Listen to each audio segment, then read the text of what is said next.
You're videotaping me right now. Yeah, you're talking. Oh, you know that you're videotaping. Yeah, I know you. Okay, here we. Oh. Videotape. You're popular.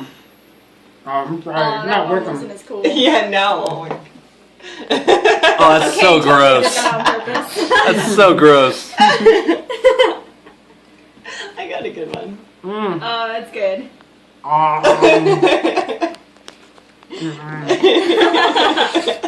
That is the result of microwaving a marshmallow. Courtesy of Alicia.